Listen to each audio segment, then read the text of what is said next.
En 2011, le Centre international de recherche sur le cancer, une agence de l'OMS, classe les champs électromagnétiques de la téléphonie mobile, du sans-fil et du Wi-Fi comme des cancérigènes possibles.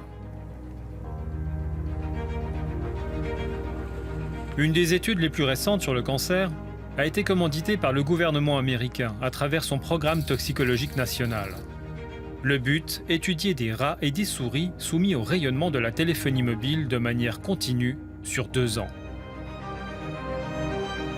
Nous avons contacté Ron Melnick, la personne qui a conçu le programme de recherche. Il a répondu à nos questions depuis le Connecticut.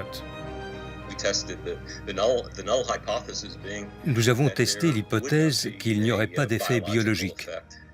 Et les résultats disent qu'on peut réfuter cette hypothèse, parce qu'on a observé des effets sur la santé.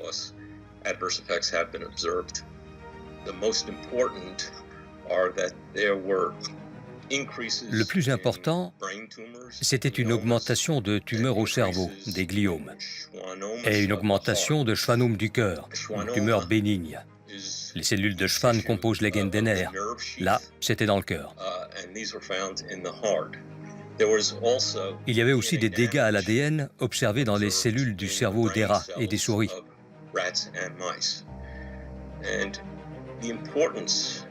L'importance de ces découvertes, c'est leur cohérence avec ce qui a été décrit chez l'homme. Mais diriez-vous que téléphoner est dangereux?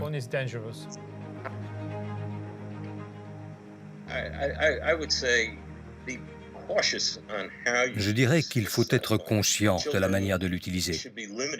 Les enfants devraient être limités dans la durée d'utilisation, surtout quand on sait que les radiations pénètrent plus profondément, avec plus d'intensité dans un cerveau d'enfant. Un cerveau d'enfant en développement est plus vulnérable à ces agents. Mon conseil, soyez conscient de ça. Prenez des mesures de précaution, utilisez le haut-parleur, utilisez des écouteurs, faites des SMS, sauf quand vous conduisez, et essayez de tenir l'antenne du téléphone loin du corps. Cette mise en évidence d'un risque de cancer confirme les résultats d'autres études sur l'homme menées en Europe. Études qui ont croisé l'apparition de tumeurs et l'usage intensif du téléphone. Toutefois, il existe encore de nombreux sceptiques.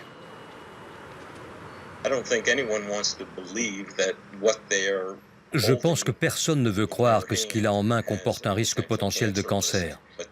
Mais maintenant, les preuves scientifiques s'accumulent dans le sens qu'il existe un risque pour la santé.